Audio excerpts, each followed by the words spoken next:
Thomas's account had exactly 1 credit left. 1. After rent, after food, after the utility payments that kept his apartment functional, there was 1 credit remaining between him and complete destitution. His daughter, Emma, was 8 months old, and she needed diapers. He stood in the marketplace on Station Kepler, holding his daughter against his chest and staring at the diaper display. The cheapest option cost 3 credits. 3. He could put it back. He could figure something out. He could. Excuse me. Thomas turned to find an elderly alien woman regarding him with ancient, luminous eyes. She was Valerian, her crystalline form shifting with age-worn elegance, and she radiated wealth in ways Thomas recognized instinctively. Her clothing alone probably cost more than he'd made in a year. Yes, he'd said cautiously. Your daughter needs those diapers, the woman had stated simply. It wasn't a question. I'm aware, Thomas had replied, embarrassment heating his face. I'm working on it. You only have 1 credit, the woman had observed. She'd somehow known, though he'd hidden nothing about the transaction. She'd simply seen his hesitation, read his desperation, and calculated the truth. Thomas hadn't bothered to deny it. Yeah, 1 credit. The woman had smiled, an expression of profound sadness and something else. Recognition, perhaps.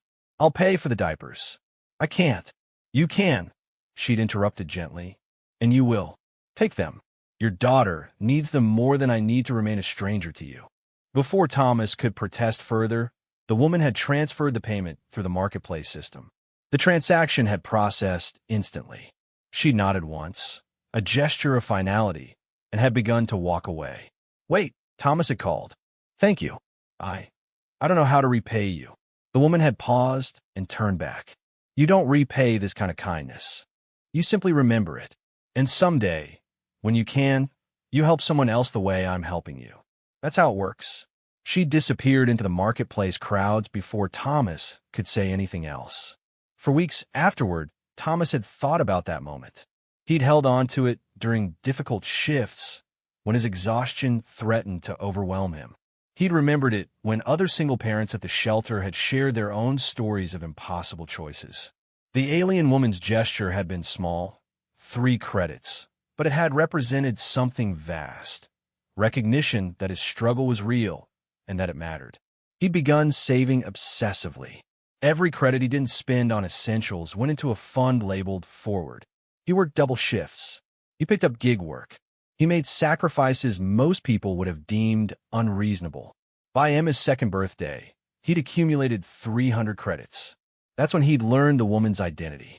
A news feed had reported on the Empress Valerian, one of the wealthiest beings in known space, philanthropist, medical researcher, devoted to improving conditions across all species. Her image had been unmistakable. The woman who'd bought diapers for his daughter was the empress of an empire.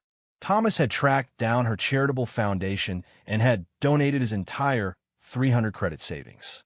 The submission had been anonymous, but he'd included a note for the woman who bought diapers on Station Kepler, for paying it forward, for teaching me that kindness matters more than pride. The foundation had responded with a personal message from the Empress herself. I remember you. I remember your daughter. I'm honored to receive this gift. Years later, when Emma was 6 years old, Thomas had received an official summons to the Imperial Palace. He'd been terrified, confused, uncertain if he'd somehow broken a law or violated protocol.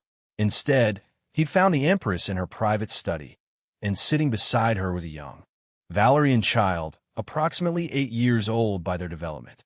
This is my adopted daughter, Luminera, the Empress had explained. She was orphaned, deemed unsuitable for society because of cognitive differences. I found her the way you found yourself, desperate, marginalized, fighting for survival. She gestured for Thomas to sit. I wanted you to know something. That moment on Station Kepler wasn't random. I was monitoring the market for exactly that kind of situation, desperate parents making impossible choices. When I saw you, I saw myself. Thomas had looked confused. I wasn't always an empress, she continued. I was once a young Valerian mother, alone, fighting to keep my child alive in a society that deemed her defective. A stranger paid for my child's medication with her last credit. That act of kindness changed everything.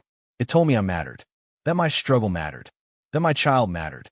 She leaned forward. I've spent my entire life, my entire fortune, trying to be that stranger for others. Because that moment taught me something essential. Wealth means nothing if we don't use it to protect those who are struggling. Power means nothing if we don't use it to uplift those who are suffering. Thomas had wept. Emma had climbed into the Empress's lap without hesitation, and Luminara had joined them. And in that moment, Thomas had understood what the Empress had been trying to teach him all along.